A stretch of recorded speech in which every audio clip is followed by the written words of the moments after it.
Maksudnya biasa wae, penting soleh, di hati soleh, rezeki yasminawos, mau taluk gue pangeran, rasa sok suci, rasa sok bener dewis biasa wae. Dunia sekafe kersane napa pangeran. Ya sudah seperti ini. Yang soleh koyok salabah malah akhirnya suul khotimah. Padahal dulu disebut hamamatul masjid, tukang itikaf. Gak tahu mulai ke masjid, tapi akhirnya suul khotimah. Wahsi sing mata ini kekasih Nabi, rupanya mata ini Hamzah ditakdir husnul khotimah. Makanya itu ya muqallibal qulub tsabbit qalbi ala dini. Kita tidak pernah tahu. Nah, kenapa kalau saya ngaji PD? Mereka aku muji pangeran, saya tidak pernah mikir awakku. Tak penting awakku, penting muji pangeran. Ngaji itu artinya kan muji pangeran, muji ilmu nih pangeran, ya sudah selesai. Itu anakku itu dongo itu mikir awakmu dewi. Mulane dongo mbek ngaji ku derajate dhuwur ngaji. Mergo ngaji muji pangeran, nak dongo mikir awake dewi. Makanya masyhur itu ada dua kelompok di masjid, yang satu diskusi halal haram, yang satu berdoa.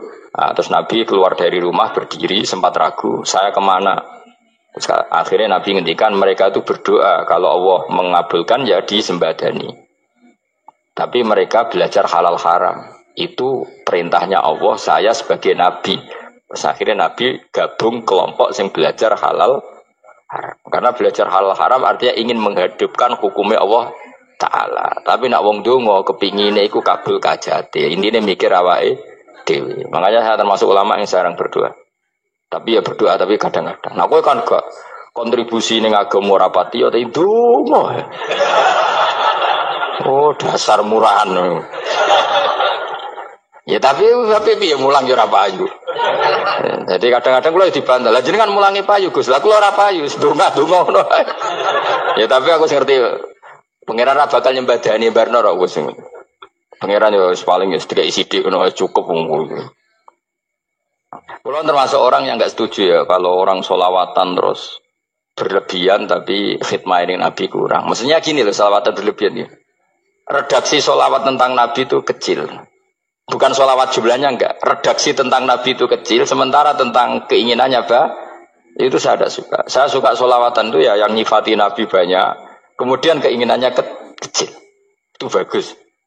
Kayak Ihya itu, kayak Ihya Abdul Hasan Asadili itu, kalau dongo itu jaluk mau swidik paling baris paling terakhir. Misalnya gini, nahmaduka ya man huwa wa la ilaha illa anta arrahmanur rahim, itu langsung in sampai nyifati Allah itu 99. Puar ngono nganti berkuras-kuras. Lagi terakhir mau jaluk dongo sithik. Nah kowe kan enggak muni muji Allah mau basa-basi tok.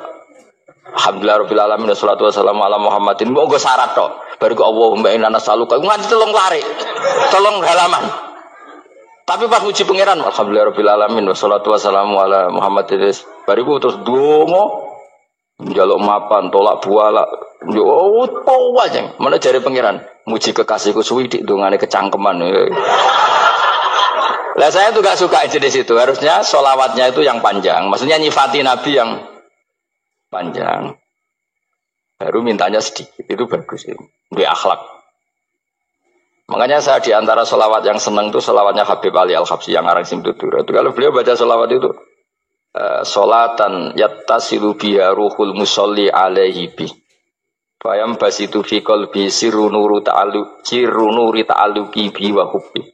Wa yuktabu biha bi inayatillahi ta'ala fi hisbi. Jadi dia baca sholawat itu, ya Allah berikan sholawat kepada kekasihmu Muhammad. Dengan sholawat ini rohnya saya, musolli itu rohnya saya yang membaca sholawat, bisa sambung dengan rohnya Rasulullah. Dan setelah sambung saya terhitung sebagai orang yang mencintai Rasulullah. Dan saya berharap dari cinta itu saya tertulis sebagai umatnya. Nah, aku kan enggak mau sholawat itu mau redu. Saya termasuk orang yang enggak saya loh ya. Tetapi ya tetap baik dibanding nganggo primbon ya satu sholawatan ya. Tapi boyo punya etika lah dengan Rasulullah itu. Boyo kalau dongo nyifati Nabi yang banyak, ya baru keinginan. Kan banyak tuh sholawat yang seperti yang saya misalnya di kitabnya Sayyid Muhammad ada. Allahumma sholli ala sayyidina Muhammad nuri kalam alladzi. Wah nyifati Nabi itu sampai panjang lebar baru menceritakan hajatnya. Kalau kamu kan enggak nyifati Nabi basa-basi, mau sidik kan. Malah kadang orang, misalnya ala Muhammad. Kok ala Muhammad, muni Sayyidina aja disoal. Baru kudungannya apa? Panjang. Saya termasuk yang enggak setuju. Karena itu menurut saya kurang etika. Makanya Rasulullah itu kalau berdoa, kalau sudah nyifati Allah, coba tak beri satu contoh saja. Doanya Nabi. Alhamdulillahi hamda yuwafi ni'amahu wa yukafi'u mazida ya Rabbana lakal hamdu kama yanbaghi li jalali wajhika 'azimu sultanik la nuqsi sana'an 'alaika anta kama asnaita 'ala nafsik. Itu sudah berapa itu nyifatinya? Itu belum doanya tuh.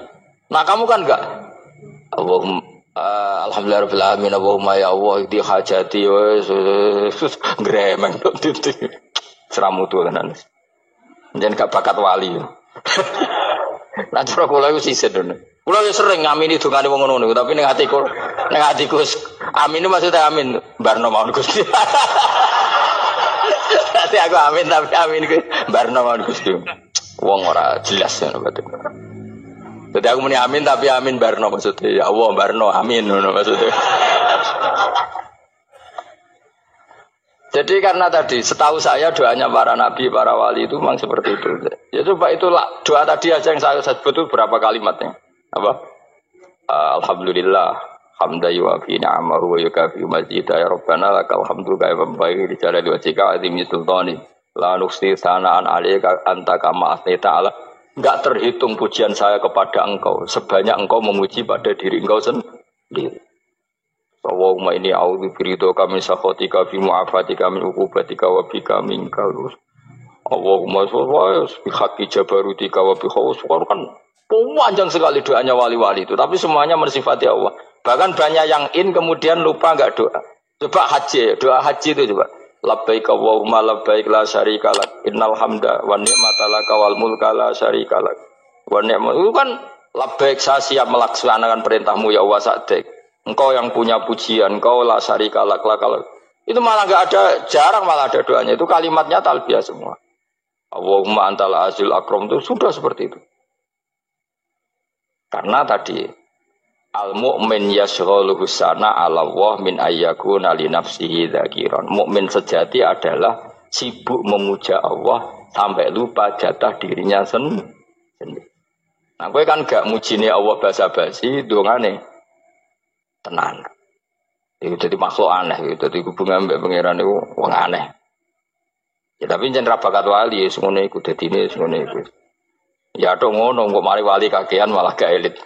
Jadi, tapi saya mohon itu di solawat itu usahakan jumlah paling enggak jumlah solawatnya banyak, doanya sedikit. Paling enggak misalnya kamu tidak punya kalimat yang apa baik ya mau solawat ping 100 itu gak ada salah biar guling-gilingan apa kita menyebut kekasihnya Allah lebih banyak ketimbang kita menyebut hajat kita sendiri ya gitulah paling enggak punya etika seperti itu ya. Kalau kamu enggak punya segot-segot sing keren bacalah solawat berapa 100 terus cerita awam Gusti utang kula kathah. Mengira jawab wis roh.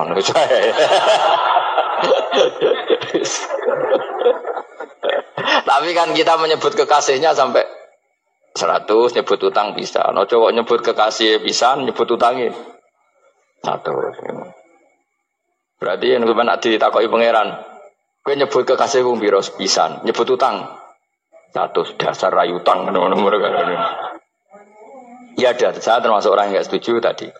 Jadi kalau redaksi sholawat cari yang mujinya Nabi lebih lebih banyak. Karena itu nanti lebih diridhoi Allah Taala. Coba Allah sendiri kalau nyebut nabinya itu hitung saja.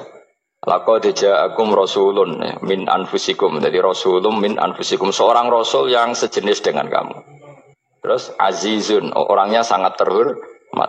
Alaihi ma'anitum rasul ini siap menanggung apa yang kalian tidak mampu. Kowe ra bakal mlebu swarga barokah syafaate Nabi akhir mlebu swarga. Kowe ra kelar korban Nabi tahu mengorbankan kita semua. Dokha Rasulullah bikabsaini terus hada an ahli wa hada amman lam yudhi min mati jenenge alihima anittum. Nabi menanggung apa yang kalian berat. Azizun Nabi itu ali terus harisun alaikum. Nabi sangat berkomitmen menyelamatkan kalian. Haris itu keinginan yang berlebihan itu jenenge apa? Haris, kiai kuno namanya ini ngungseng, keinginan yang over. Nabi itu sangat berkeinginan kita ini maslahat. Terus bil mukminina raufur. Allah yang super saja, kalau nyebut nabinya nyifati sebanyak itu. Ada ayat lagi misalnya, Rabbana wab'ats fihim rasulam minhum yatlu alaihim ayatika. Muhammad itu siapa? Seorang rasul yang membacakan ayat-ayat Allah. Wa yu'allimuhum, seorang rasul yang mengajari mereka alkitab wal hikmah. Wa yuzakkihim, seorang rasul yang membersihkan akhlak-akhlak kita. Jadi artinya Allah punya tradisi kalau nyifati rasul itu banyak. Juga nyifati orang-orang sekeliling rasul. Makanya menurut saya madzhab Syiah itu enggak pas. Karena Allah kalau nyifati Rasulullah itu jika nyifati orang-orang di sekeliling Rasulullah, dan itu dengan pujian, yaitu Muhammadur Rasulullah walladzina ma'ahu asyidda walal kufar ruhama'u bainahum tarahum ruk'an sujada yabtawuna fadlan minallahi warid wa nasimahum fi wujuhim min atharis sujud. Itu kan panjang sekali, dan orang-orang sekeliling Muhammad adalah begini. Kayak apa Allah muji para ashabu Rasulillah? Masa kita ikut kelompok yang menghina ashabnya Rasulillah? Makanya kita tetap madzhab ahli sunnah wal jamaah, yaitu mencintai semua sahabat. Karena Allah saja yang Tuhan mensifatinya dengan sehormat itu. Mensifati ashabu Rasulillah. Disifati orang-orang yang saling kasih sayang sama orang mukmin. Tarahum ruk'an, sujud dan komitmen hidupnya untuk rukuk dan sujud. Simahum fi wujuhim min asari sujud. Sudah asari sujud tidak usah diterjemah, nanti sensitif. Cuma setahu saya asar sujud itu nanti setelah di akhirat orang sering sujud itu jabahnya itu ada nurnya.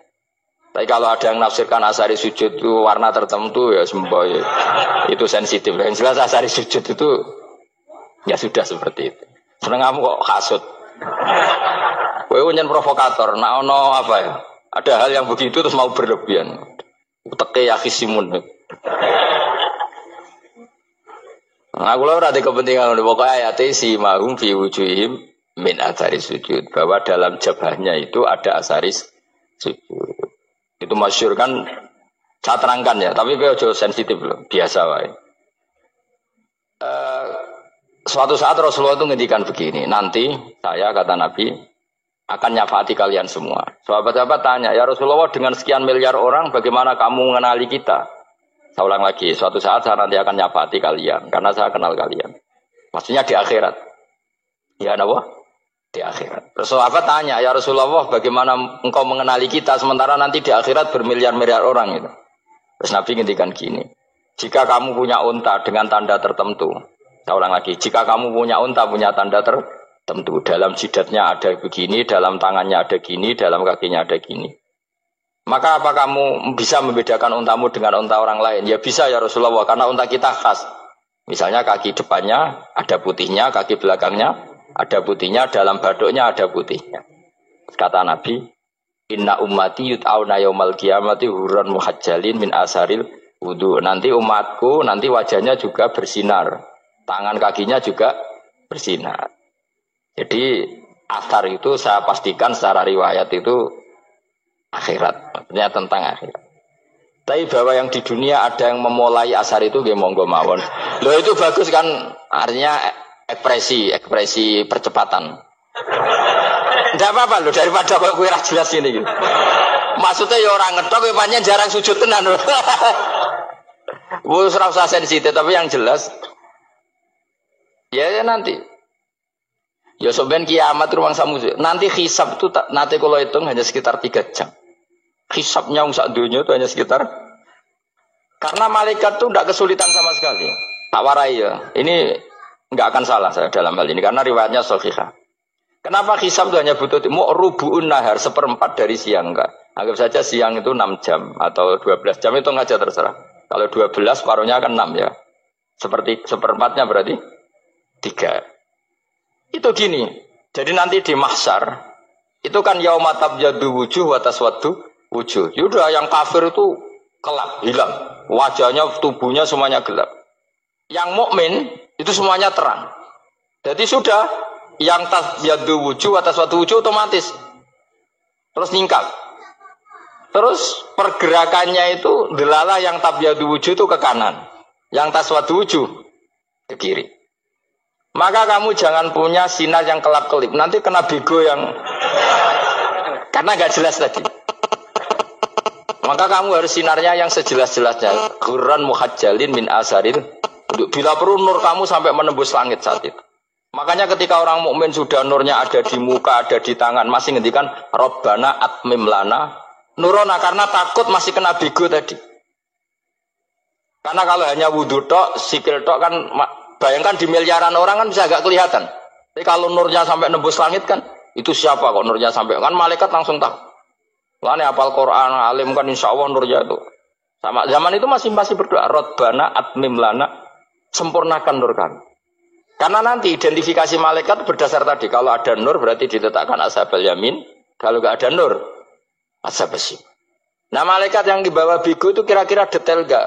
Dugaan saya kalau kelap-kelip pasti kena simal. Wah ini partai kiri, mesti kan. Pemenang yang wudhunya mau dulit sirah tok sidik. Karena anak mazhab Syafi'i.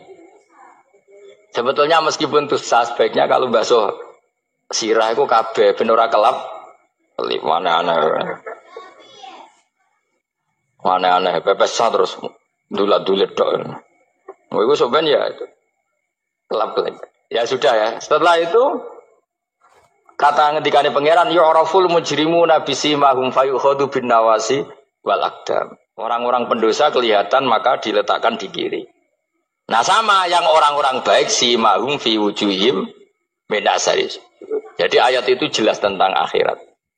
Tapi kira usah terus merovokasi. Seneng kamu kok ya khisimun. Maksudnya provokator gitu. Jadi nanti yang mukmin jelas nurnya. Dan nur ini nanti dengan kadar iman kamu, perilaku kamu. Ada yang kelap-kelip, ada yang... Nah yang kelap-kelip ini yang kena bigo itu tadi. Nanti setelah kena bigo ikut ashabi simal, yang kelap-kelip disortir lagi. Malaikat yang bagian detail kan ada nanti. Nah ini terus ditubir neraka. Yang kafir benar-benar neraka, yang ini ditubir neraka. Nah, itu nanti ini yang ngel-ngelo kanjeng Nabi digoleki ya ini itu. Mana sakit kanjeng Nabi, mana ono kiai soleh darani, nah iso soleh dewi sakit Nabi, mereka terus goleki ndi umatku sing kelep-kelip itu. Dicari di syafaat. Ya, imma langsung dituruti Allah, wa imma diubasikne neraka. Ya terserah rencanamu piye kon kowe. Tapi yang jelas apa? Kiamat itu cepat sekali karena tadi ada identifikasi tadi. Makanya hanya cukup 3 jam karena tadi yang jelek kelihatan jelek, yang baik kelihatan baik. Makanya cepat. Ya oraful mujrimuna bisimahum, orang pendosa dikenali lewat alamatnya yaitu taswadu apa? Wujuh.